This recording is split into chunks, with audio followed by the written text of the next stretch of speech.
Esse é o canal Ricardo Oliveira e eu trago para vocês hoje mais um vídeo que tem como título Elias Soares responde a pergunta de Ricardo Oliveira.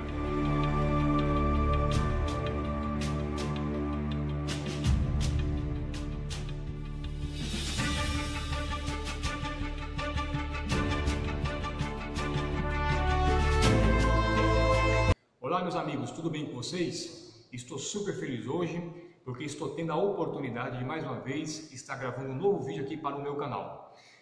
E essa semana eu tive aqui uma felicidade muito grande porque o meu canal ele alcançou o número de 1000 inscritos. Hoje, no momento que eu estou gravando esse vídeo, o meu canal está aí com 1300 inscritos. Então, quero agradecer a você que tem curtido, que tem compartilhado, que tem divulgado o canal Ricardo Oliveira. É por causa de Deus, primeiramente, e também por causa de você, que esse canal ele vem crescendo e mais pessoas estão tendo a oportunidade de poder ter acesso ao conteúdo do canal Ricardo Oliveira. A semana passada, eu gravei um vídeo que teve como título A Pergunta que Travou o Pastor Elias Soares. Esse vídeo já foi visualizado por mais ou menos mais de 2000 pessoas. Então é um vídeo que está aí bombando na internet, né? Apesar do meu canal ser um canal ainda novo, tem um pouco mais de um mês que ele foi criado, mas graças a Deus estamos aí com um número de 1300 e poucos inscritos. E esse vídeo aí que travou o pastor Elias Soares já alcançou aí mais de 2000 visualizações e cada dia que passa está crescendo. Então meu muito obrigado a você que tem curtido, que tem compartilhado, que tem feito aqui esse canal crescer. Eu quero mandar 2 abraços de uma forma bem breve. Um primeiro abraço vai para meu irmão, o Wesley Oliveira. O Wesley Oliveira tem me incentivado, me apoiado a continuar com esse canal. Ele é o responsável por toda a gravação, ele que organiza aqui tudo. Então, Wesley Oliveira, vai meu abraço aqui para você também, tá bom? E também quero mandar um abraço para o Livingston, um grande amigo também que tenho. O Livingston é um grande estudioso da Palavra de Deus. Então, Livingston, estou mandando aqui também um abraço para você e a dívida aí já está paga, ok? Amigos, só para poder contextualizar de uma forma bem rápida, porque possa ser que você esteja assistindo aí meu vídeo pela primeira vez e você não entenda toda a questão. Veja só, a semana passada, como eu mencionei agora há pouco, eu lancei um vídeo que teve como título A Pergunta que Travou o Pastor Elias Soares. Que pergunta foi essa? Veja só, o Elias Soares é um pastor assembleiano, ele não crê na ressurreição de Moisés, ele crê na imortalidade da alma e ele participou de um debate na RIT TV, no programa Vejam Só, com o apresentador do Na Mira da Verdade, o Leandro Quadros, que é adventista do 7º dia. O Leandro Quadros e o Elias Soares debateram e o Leandro, recentemente, há uns 15 dias atrás, ele lançou um e-book e nesse e-book contém toda a argumentação que ele usou nesse debate e alguns argumentos também que ele não pôde usar devido à questão do tempo. Além da argumentação usada pelo Leandro Quadros, nós temos também ali o comentário, opiniões do Sérgio Monteiro, do Marcos Alves e outros teólogos que tiveram também uma participação no conteúdo desse e-book. Logo após o Leandro ter lançado esse e-book, o pastor Elias Soares, ele lançou um vídeo no seu canal que tinha como título A Pergunta que Travou os Teólogos Adventistas. Ou seja, como eu mencionei no vídeo passado, o Elias Soares não trouxe uma contra-resposta, uma argumentação, não refutou aquilo que foi abordado no e-book criado e lançado ali pelo Leandro Quadros. Ao invés disso, ele reproduziu uma velha cantiga que já vem reproduzindo há algum tempo, a pergunta que travou os teólogos adventistas. E essa pergunta do Elias Soares, que supostamente travou os teólogos adventistas, já foi respondida por alguns teólogos. A resposta também se encontra no e-book lançado pelo Leandro Quadros, mas infelizmente ele insiste nessa velha cantiga que, ao meu ver, é somente um meio de desviar o foco daquilo que é importante. Então, em cima disso, eu criei uma pergunta, porque o Elias Soares ele tem uma argumentação, ele usa um tipo de argumento que é o seguinte: ora, a Bíblia não menciona em lugar nenhum que Moisés ressuscitou. Não tem nenhum texto que diga de forma clara e bem objetiva que Moisés tenha ressuscitado. Logo, se a Bíblia não diz, não há nenhum texto claro em relação a isso, Moisés não ressuscitou. Eu mostrei a semana passada o vídeo, veja de uma forma bem breve, um vídeo onde o pastor Elias Soares usa esse tipo de argumento.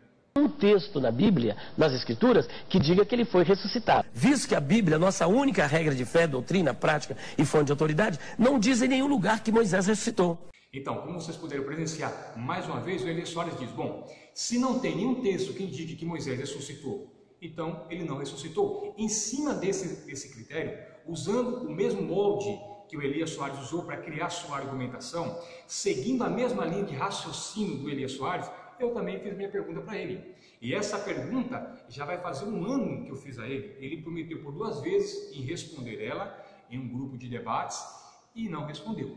A pergunta foi o seguinte: no livro de Mateus, capítulo 27, versos de 50 a 53, mostra um grupo de pessoas que foram ressuscitadas por ocasião da morte de Cristo. E a Bíblia não menciona em nenhum outro lugar, não há nenhum texto que indique que esse grupo de pessoas voltaram a morrer. Então eu perguntei, aonde está esse grupo de pessoas que ressuscitaram na morte de Jesus? Se voltaram a morrer, eu quero o livro, capítulo e versículo. Se eles não voltaram a morrer, aonde eles estão? Se estão vivos, então temos que admitir que esse grupo foi ressuscitado em corpos glorificados. Logo cai por terra aquela argumentação usada pelo pastor Elias Soares de que Jesus é as primícias no sentido cronológico.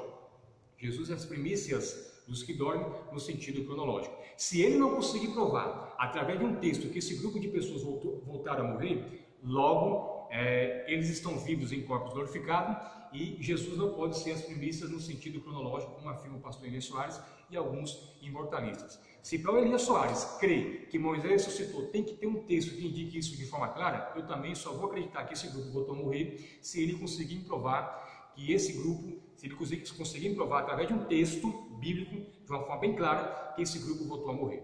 Será que Elias Soares respondeu a minha pergunta? Ele assistiu o meu vídeo, né? E ele sim trouxe uma resposta. Qual será que foi a resposta do pastor Elias Soares em relação à minha pergunta? Vejam agora.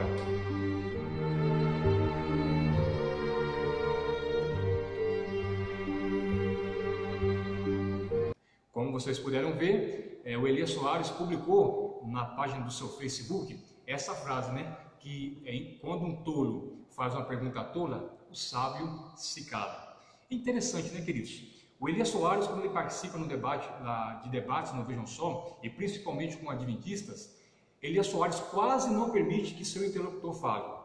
O Heber Cocarelli, que é o apresentador, a todo momento tem que estar pedindo a palavra para o pastor Elias Soares.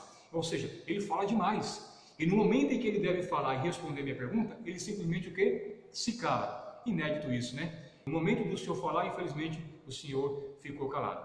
Só queria fazer uma ressalva, que a intenção, o meu objetivo ao gravar esse vídeo, ao expor essas ideias, eu não tenho intenção de atacar o Elias Soares, jamais, né? A minha divergência com o pastor Elias Soares é somente no campo das ideias, somente na questão teológica, apesar de eu não ser um teólogo, mas na questão bíblica nós divergimos, e principalmente nessa questão aqui da ressurreição de Moisés. Em outros pontos eu até posso convergir com alguns pensamentos do pastor Elias Soares, mas nessa questão nós temos aí essa divergência. Então o meu objetivo aqui jamais é atacar a pessoa do Elias Soares.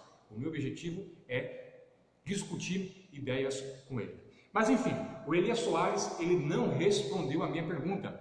O interessante é que uma pessoa ela publicou meu vídeo em uma página de debates no Facebook.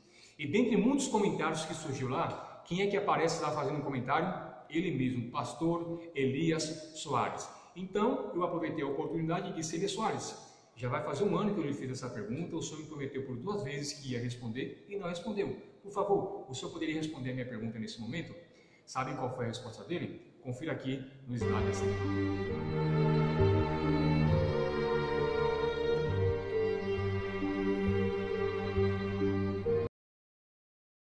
Como vocês puderam ver, o Elias Soares disse que não responderia a minha pergunta porque ele estaria focado, estaria se preparando para um debate com o apologista Marco Alves no programa Vejam Só. O interessante, queridos, é que esse debate nem foi pautado ainda pelo programa Vejam Só, nem tem data marcada, até o momento não tinha sido nem sugerido esse tema, e o Elias Soares disse que está se preparando para esse debate. Boa forma, Elias Soares, de poder fugir e não trazer resposta para a minha pergunta. Mas enfim, Elias Soares não respondeu a minha pergunta, porque ele sabe que a resposta a essa pergunta lança por terra toda a sua argumentação em torno das primícias. Mas houve aí um rapaz chamado Guilherme, que é o Guilherme Pereira, que ele tentou responder a minha pergunta. E o Guilherme Pereira, ele criou um artigo refutando a minha pergunta, né? E lançou no seu blog. E eu pude ter acesso ao conteúdo desse artigo, li, e hoje eu resolvi trazer aqui uma contra-resposta, diferente, né, do pastor Elias Soares, que não trouxe uma contra-resposta ao e-book do Leandro Quadros. Eu então vou trazer aqui, eu abordei os pontos mais relevantes que foram ali pontuados pelo Guilherme no seu artigo, e trouxe aqui então uma contra-resposta à argumentação que ele trouxe, refutando, né, entre aspas, a minha pergunta que travou o pastor Elias Soares. O primeiro argumento usado pelo Guilherme é esse aqui.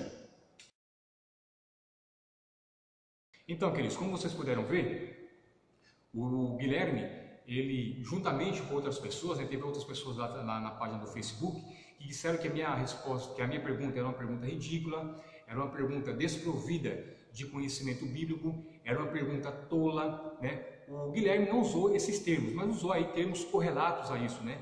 Disse que a pergunta era uma pergunta sem sentido.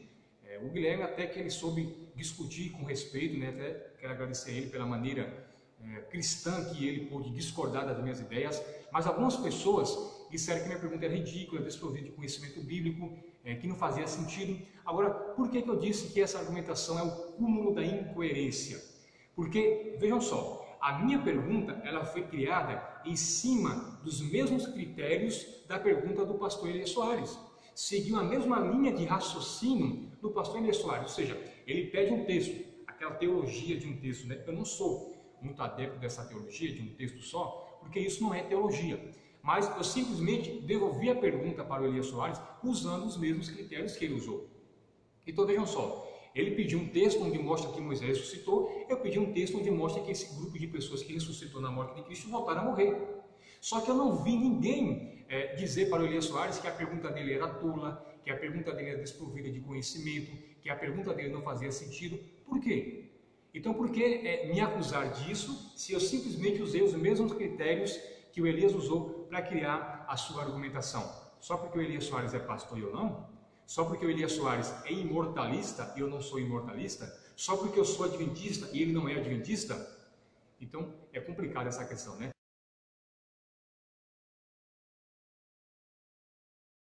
Então, meus amigos, o outro argumento usado pelo Guilherme Pereira em seu artigo é o seguinte: não faz sentido pedir um texto que indique que esse grupo de pessoas voltaram a morrer, porque a morte é algo natural, a morte é habitual, corriqueiro, comum para todos os seres humanos. Então não faz sentido pedir um texto que esse grupo de pessoas voltaram a morrer, se a morte é algo natural a todos. Guilherme Pereira, até certo ponto eu concordo com a sua argumentação, eu concordo com a sua linha de pensamento. Só que a pergunta que eu faço a você é o seguinte: por que você não aplica esses mesmos critérios para a questão de Moisés? Porque o habitual, o comum, o natural, o corriqueiro de quem morre é não aparecer.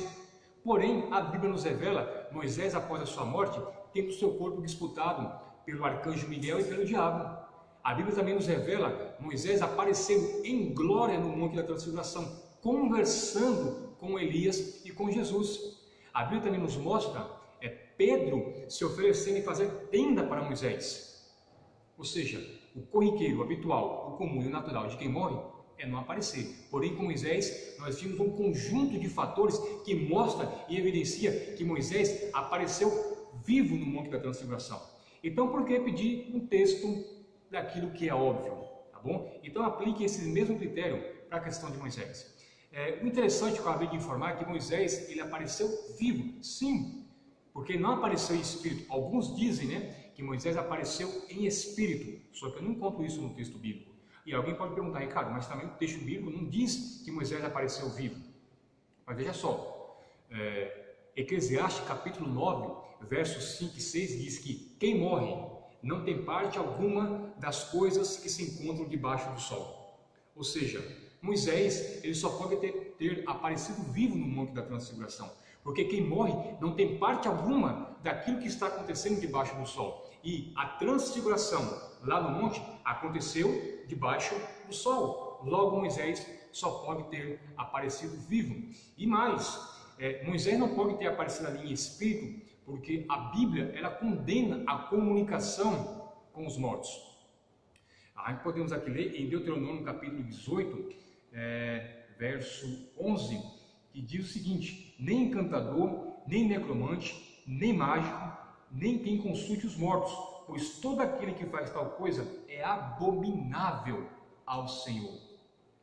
Queridos, quem consulta mortos é abominável ao Senhor. Eu já ouvi algumas pessoas dizendo que isso aqui se aplica somente aos seres humanos, mas Jesus é Deus e Ele, como Deus, Ele pode se comunicar com os mortos. Espera aí. Então vocês querem me convencer que Jesus, Ele quebrou um mandamento que Ele mesmo estabeleceu? Jesus disse, não pode ter comunicação entre os mortos, mas Ele vai lá e se comunica com os mortos?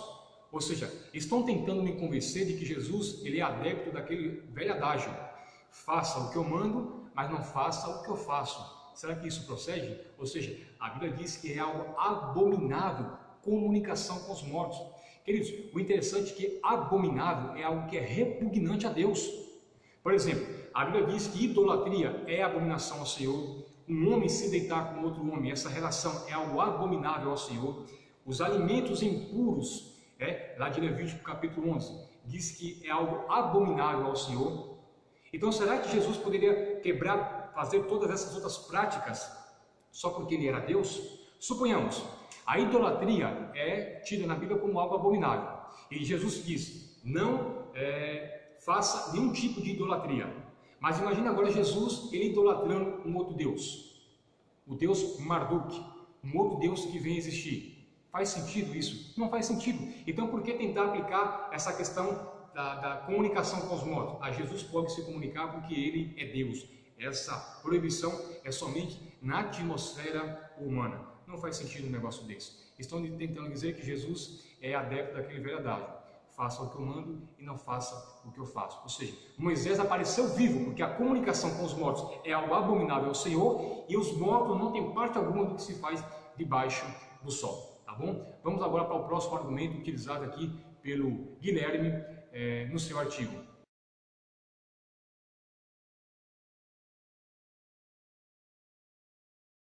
Outro argumento utilizado pelo Guilherme Pereira foi o seguinte: ele diz que Mateus capítulo 27, versos de 50 a 53, é muito claro em afirmar que esse grupo de pessoas ressuscitaram na ressurreição de Jesus e não na sua morte. Ou seja, se ele consegue provar de que esse grupo ressuscitou na ressurreição de Jesus, logo esse grupo não ressuscitou antes de Jesus, então Jesus continua sendo aí as primícias no sentido cronológico e não de importância, como afirma o pastor Elias Soares, o Guilherme Pereira e outros imortalistas. Só que é o seguinte, eu não consegui encontrar essa clareza no livro de Mateus, capítulo 27. Pelo contrário, Mateus está sendo muito claro em afirmar e mostrar que esse grupo ressuscitou na morte de Jesus e não na sua ressurreição. Vamos fazer aqui uma leitura do texto e perceba como que o texto é muito claro em afirmar que eles ressuscitaram por ocasião da morte de Jesus. Verso 51. Eis que o véu do santuário se rasgou em duas partes, de alto a baixo. Tremeu a terra, fenderam-se as rochas. Verso 52. Abriram-se os sepulcros, e muitos corpos de santos que dormiam ressuscitaram. Vejam, ele está sendo muito claro. Ressuscitou no momento da morte de Cristo, e as sepulturas se abriram. Verso 53. E saindo do sepulcro depois da ressurreição de Jesus, entraram na cidade santa e apareceram a muitos. Mateus é claro, eles ressuscitaram no momento da morte de Cristo e somente saíram ou entraram na cidade e apareceram no dia da ressurreição de Jesus. Então, no português, já vimos aqui essa tradução nos informar que esse grupo ressuscitou por ocasião da morte de Jesus. Só que eu fui pesquisar no grego e eu consultei uma pessoa que é muito gabaritada nessa área, que é o doutorando Sérgio Monteiro. Ele está doutorando aí em línguas semíticas. Eu disse: Sérgio Monteiro, como é que está esse verso de Mateus no original, no grego, que é a língua que foi escrita aí o Novo Testamento? E o Sérgio Monteiro aqui, ele traduziu para mim. Veja como ficou na tradução do Sérgio Monteiro. E as rochas fenderam-se, e os túmulos se abriram. muitos corpos dos santos que dormiam ressuscitaram e saíram. Depois da ressurreição dele, entraram na cidade santa e apareceram muitos. Ou seja, o português, na tradução em português, já nos indica que esse grupo ressuscitou na morte de Jesus, e no grego, essa evidência é mais forte ainda. Então, o Sérgio Monteiro, quero mandar aqui um abraço e obrigado, Sérgio Monteiro, por essa contribuição. Então, veja, o grego, ele traz forte evidência e de uma forma bem clara que esse grupo de pessoas ressuscitaram por ocasião da morte de Cristo. Aí alguns dizem assim, mas o que eles ficaram fazendo 3 dias dentro do sepulcro? Nós temos que entender que o sepulcro, naquela época, ficava fora da cidade, era como se fosse uma gruta. Se eles ficaram dentro do sepulcro esses 3 dias, fazendo o quê? O texto não nos mostra isso aí. O texto se cala diante disso, ok? Há quem defenda, através do grego, que esse grupo de pessoas ressuscitaram, saíram de dentro do sepulcro e só entraram na cidade no dia da ressurreição de Jesus. Porque como o sepulcro ficava fora da cidade, né, de Jerusalém, eles poderiam ter saído de dentro do sepulcro, ficar ali naquela região ali, que era ainda composto por um contexto geográfico onde ficavam todos os sepulcros, e só entraram na cidade no dia da ressurreição. Então há quem defenda que eles ficaram dentro e saíram depois de 3 dias, e há quem defenda também que eles saíram de dentro do sepulcro, ficaram ali na região ali próximo e só entraram na cidade após a ressurreição de Jesus, tá bom? Mas o que eu quero enfatizar aqui é o seguinte: o grego e o português aqui, na tradução João Ferreira de Almeida, é muito claro em nos mostrar que esse grupo de pessoas ressuscitaram na morte de Jesus e não no dia da sua ressurreição. Eu vou deixar aqui na descrição do meu vídeo mais 3 traduções que corroboram, que confirmam a tradução do pastor doutorando aí, Sérgio Monteiro, tá bom? Vou deixar aqui 3 traduções, na descrição 3 traduções em inglês e em português que confirmam aí essa nossa visão, tá bom?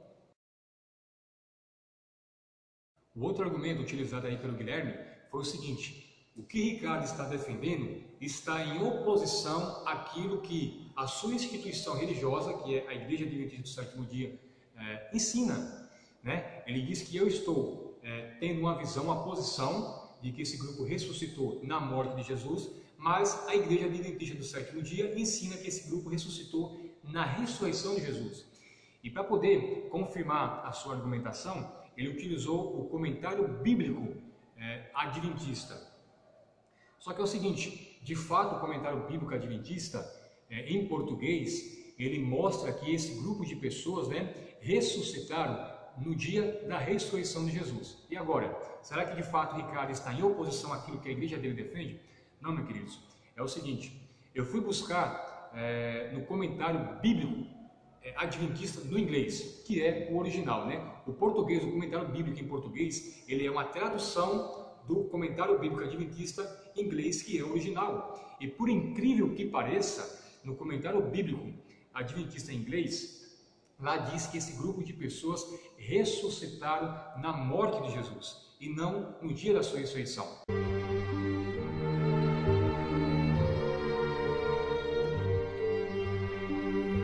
Então, Ricardo, como é que fica agora? Quer dizer que o comentário bíblico adventista em português está em contradição com o comentário bíblico adventista em inglês? Infelizmente, nós tivemos aí esse erro de tradução. Eu quero até agradecer aí ao Guilherme, porque através desse diálogo, nós podemos observar esse erro de tradução. Eu já entrei em contato com uma pessoa que tem acesso à CPB, a Casa Publicadora Brasileira, e essa pessoa, ela vai mandar uma nota, vai entrar em contato, pedindo para corrigir esse erro de tradução, porque tanto no original grego como no comentário bíblico adventista em inglês mostra que esse grupo de pessoas ressuscitaram na morte de Jesus e não no dia da sua ressurreição. Então, Guilherme, esse seu argumento ele cai por terra porque no comentário oficial, na verdade, no comentário original, que é o inglês, ele está totalmente diferente daquele que está no português. Esse eu espero que seja corrigido, então eu não estou em oposição à igreja da qual eu faço parte, que é a Igreja Adventista do Sétimo Dia.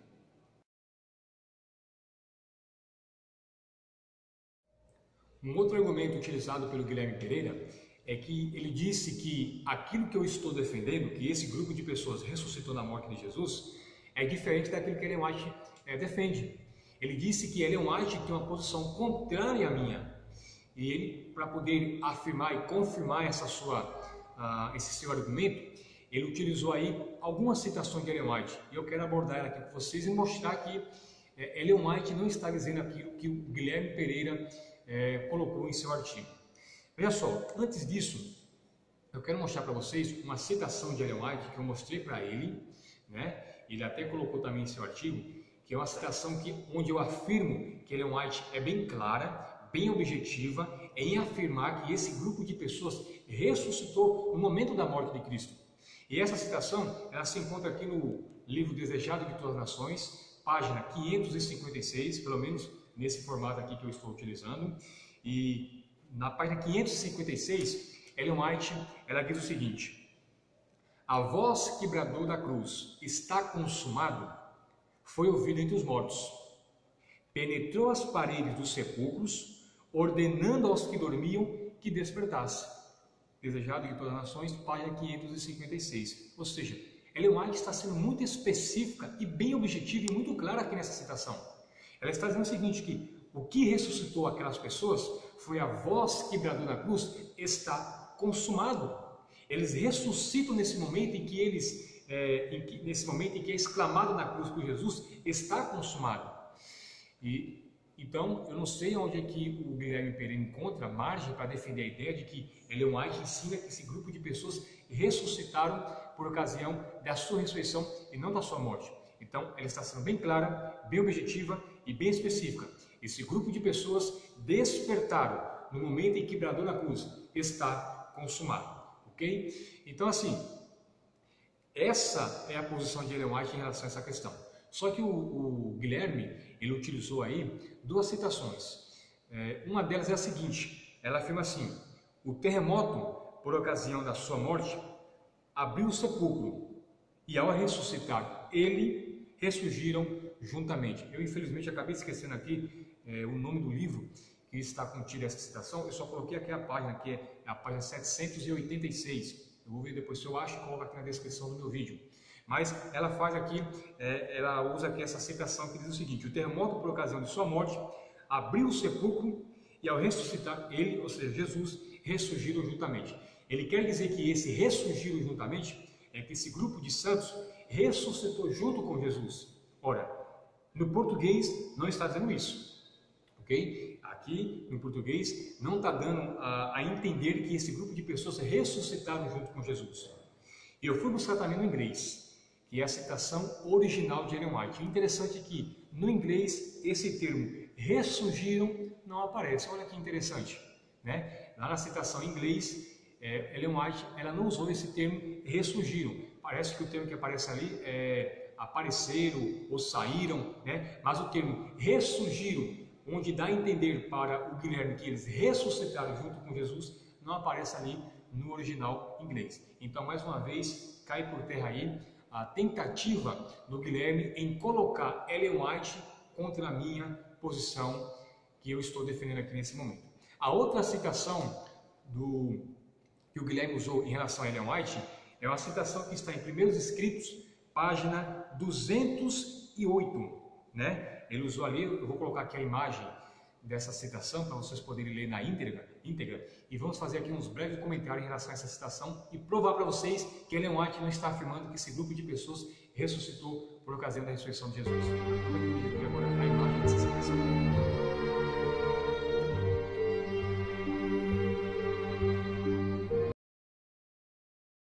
Então, amigos, como vocês puderam ver, ele usa essa citação e principalmente essa parte que diz o seguinte: muitos dos justos mortos, obedientes à sua chamada, saíram como testemunhas de que ele ressurgira.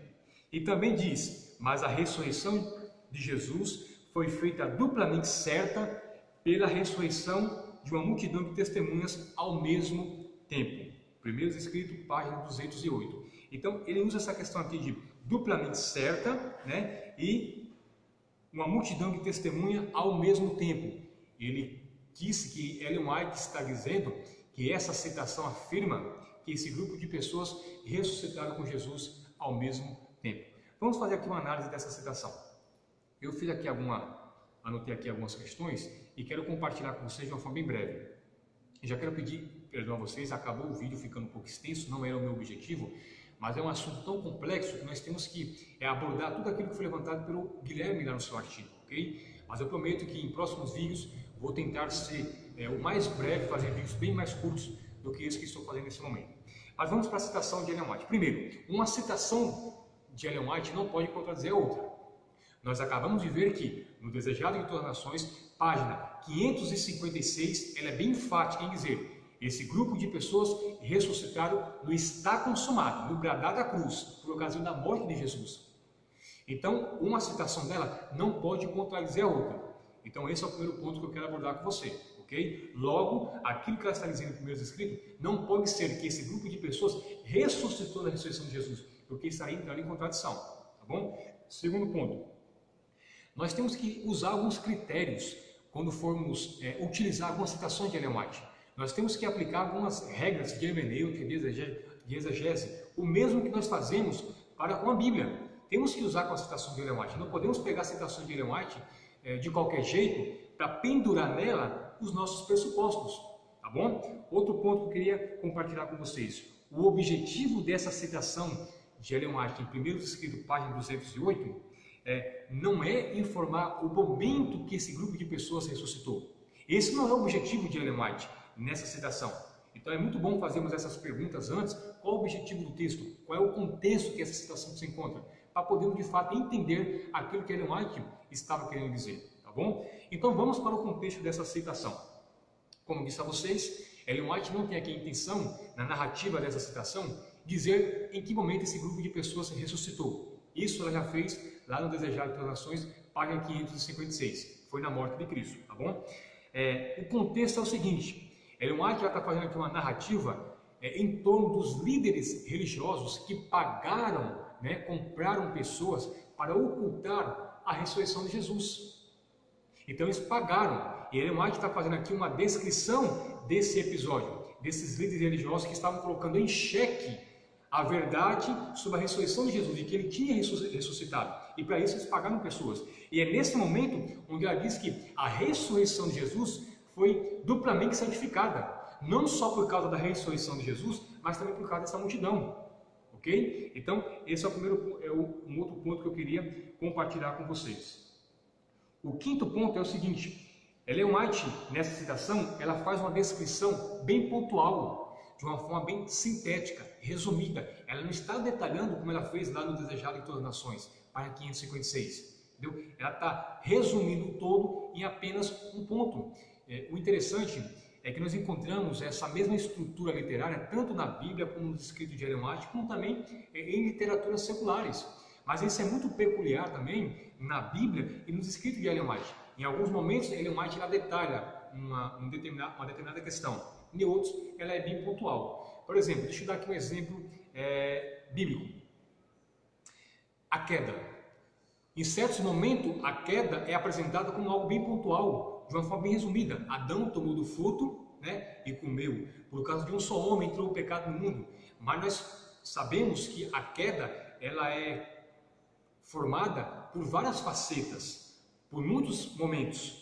Mas a Bíblia, em certos momentos, ela detalha, ela mostra ali Eva sendo iludida pela serpente, Eva tomando do fruto e comendo, passando para Adão. Mas em outros momentos você vê a Bíblia sendo bem pontual, ela contando o todo e simplesmente em um ponto bem específico. A questão da criação também. Você encontra também a narrativa bíblica em relação à criação, onde é detalhada e em momentos que é bem pontual, resumido, uma narração bem sintética em relação à questão da criação. A formação do homem, diz que Deus criou o homem e mulher, mas depois vai lá e detalha como foi essa criação, que tomou da costela de Adão. Enfim, é assim também na questão da citação, dos escritos de Ellen White também. Em certos momentos ela detalha, em outros momentos ela é bem pontual. E nessa citação usada pelo Guilherme Pereira, quando ela diz assim, a questão do mesmo tempo, ela está fazendo uma narração, uma narrativa de um evento que é circundante da sua morte até a ressurreição de Jesus. Ou seja, esse grupo de ressurretos, eles ressuscitam dentro de um contexto que vai da morte de Cristo até a sua ressurreição. Certo? Esse é o propósito de Ellen White. Confirmar a ressurreição de Jesus em oposição à mentira dos líderes religiosos que estavam pagando para tentar ocultar a ressurreição. Ela diz, essa ressurreição é duplamente certificada, ou seja, uma multidão de pessoas confirma a ressurreição de Jesus, e não só Jesus ressuscitou, como também esse grupo de pessoas ressuscitou, e eles surgem ao mesmo tempo, eles ressuscitam ao mesmo tempo. Não no sentido de que eles ressuscitaram na ressurreição de Jesus, porque ela já tinha mencionado lá em Desejar de Nações, eles ressuscitaram por ocasião da morte, mas que nesse contexto que abrange morte de Cristo e sua ressurreição, esse grupo ele ressurge. E o interessante é que eu disse a vocês no início que os sepulcros ficavam fora da cidade. Imagina agora esse grupo de pessoas, né, e Jesus entrando na cidade e dizendo, ressuscitamos. Na mentalidade das pessoas, eles surgiram ao mesmo tempo, estão aparecendo naquela mesma hora ali, confirmando a ressurreição. Então perceba que o propósito de Ellen White aqui não é dizer eles ressuscitaram na ressurreição de Jesus. O propósito é afirmar que a ressurreição de Jesus é verdadeira, porque esse grupo de pessoas surgiram junto com Jesus. Mas Ellen White diz, eles ressuscitaram por ocasião da morte de Cristo na cruz do Calvário. Simplesmente isso, meus queridos, que Ellen White está dizendo. Então, a tentativa do Guilherme em dizer que Ellen White está afirmando algo contrário a mim, ela cai por terra diante dessas evidências que eu acabei de mostrar para vocês. Ellen White é enfática, direta e bem objetiva. Esse grupo de pessoas ressuscitaram na morte de Cristo.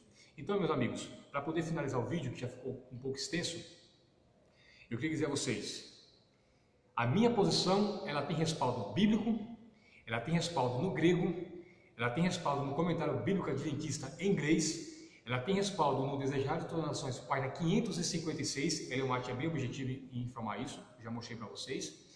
Então, assim, a minha pergunta continua travando o pastor Elias Soares e também alguns de seus seguidores e alguns de seus admiradores. Quem sabe um dia eles conseguem aí responder essa pergunta. Eu acho difícil, porque a resposta a essa pergunta, ela vai minar os pressupostos desses imortalistas que não creem na ressurreição de Moisés. E para poder finalizar, você já parou para analisar que esse grupo de pessoas que ressuscitaram com Jesus não mostra, no livro de Atos, que é um livro que mostra os discípulos, os apóstolos, muitos dos feitos nesse contexto da ressurreição de Jesus, da pregação das boas novas, esse grupo de pessoas não são mencionados? Ora, pensem comigo, em um contexto onde a ressurreição não era muito aceita, em um contexto onde tentavam ocultar a ressurreição de Jesus, surge um grupo de ressurretos e ressurge junto com Jesus, aparecem na cidade.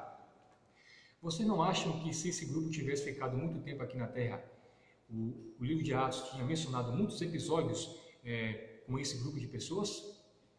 Por que nos livros de Paulo, nas cartas de Paulo, nós não encontramos Paulo fazendo nenhuma menção a esse grupo de pessoas? Interessante isso, né? Parou para pensar? Será que isso não dá a entender que esse grupo de pessoas ressuscitaram, entraram na cidade, confirmaram a ressurreição de Jesus e foram levados para os céus como troféus, como primícias, como vitória de Cristo sobre a morte? Para pensar nessa questão. Se esse grupo de pessoas tivesse ficado aqui na Terra, com certeza o livro de Atos teria narrado muitos episódios com esse grupo de ressurretos. Queridos, que Deus abençoe vocês. Muito obrigado pela sua atenção. Curta esse vídeo, compartilhe e saiba que a pergunta ainda continua travando o pastor Elias Soares. Um abraço e até mais.